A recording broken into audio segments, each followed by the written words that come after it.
Türkiye imkansız de otur izle.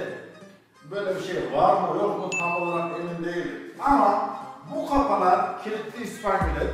Şu şekilde ne oluyor? Kilitleniyor. Kilitleniyor. Bu kapılar çift açılma dönmez diyorlar. Böyle bir şey yok arkadaşlar. Bakın. Normal açılım sadece bu yönde açılıyor. Bunu şimdi iki yönlü açılma çevireceğiz. Göreceksiniz harika bir yapı olacak. Dün bir takipçimiz bize soru sordu. Böyle bir kapı için 300-400 TL arasında fiyat istediklerini söyledi. Sadece aksesuar değilse bu kadar tutmaz. Ben size bu konuda yardımcı olacağım. İzleyin bizleri. Başlıyoruz.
çift açılımımız şu şekilde tamam. Önce camını takıyoruz, daha sonra karşılığını takıyoruz.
Evet.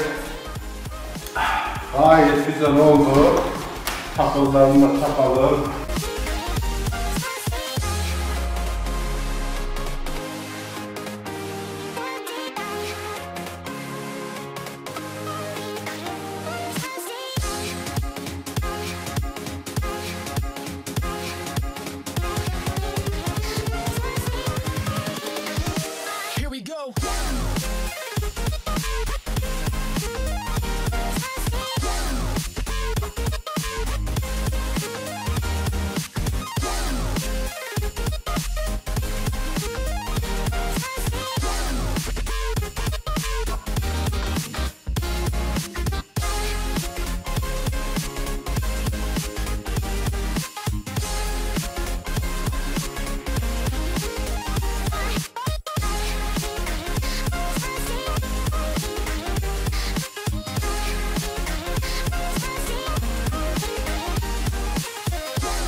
Evet, takipçimiz Ebru Hanım'ın isteğini yerine getirdik.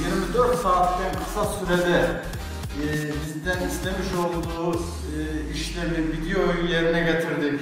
Gördüğünüz gibi, yani 8-10 saat oldu gördüğünüz gibi. Hemen yaptık, yerine getirdik. Sizin de böyle pencereler hakkında sormak istediğiniz sorular olursa bir uzman olarak memnuniyetle cevaplarım. Evinizde yazın serin, kışın sıcak mutlu günler diliyorum. Kanalımıza abone olun. Videomuzu beğendiyseniz beğenmeyi unutmayın lütfen.